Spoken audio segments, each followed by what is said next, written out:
కొంతమంది లేడీస్ ఎస్పెషల్గా 20-30 years age ఉన్న వాళ్ళలో కంప్లీట్గా హెల్తీ ఉన్న వాళ్ళు కూడా సడన్గా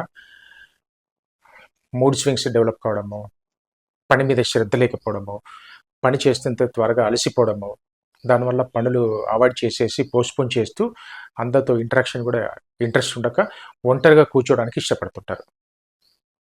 దీన్ని చూసి చాలామంది ఫ్యామిలీ మెంబర్స్ ఏంటంటే depression symptoms because of mental stress అని ఒక కన్క్లూషన్కి వచ్చేసి వాళ్ళకు సొంతగా కౌన్సిలింగ్ ఇవ్వడం కానీ మందలించడం కానీ చేస్తారు.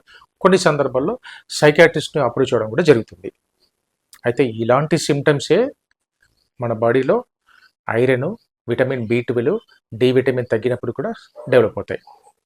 కాబట్టి ఎప్పుడైనా ఇలాంటి సిమ్టమ్స్ కనపడితే ఓన్ డెసిషన్ తీసుకోకుండా ఒక క్వాలిఫైడ్ హోమియోపతి డాక్టర్ని కనుక అప్రోచ్ అవుతే ఈ విటమిన్స్, ఐరన్ సప్లిమెంటేషన్ లేకుండా ఓన్లీ కంప్లీట్గా వాళ్ళ బాడీకి తగ్గట్టుగా హోమియోపతి మెడిసిన్స్ ఇస్తూ ప్రాపర్ డైట్ చేంజెస్ చేస్తూ లైఫ్ స్టైల్ చేంజెస్, కోర్స్ కొన్ని సందర్భాల్లో మెంటల్ స్ట్రెస్ కూడా కనబడుతుంది ఇలాంటి పేషెంట్లో.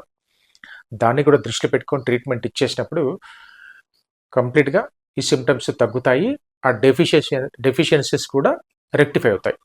సో ఇవన్నీ కూడా హోమియోపతిలో సైడ్ ఎఫెక్ట్ లేని ట్రీట్మెంట్.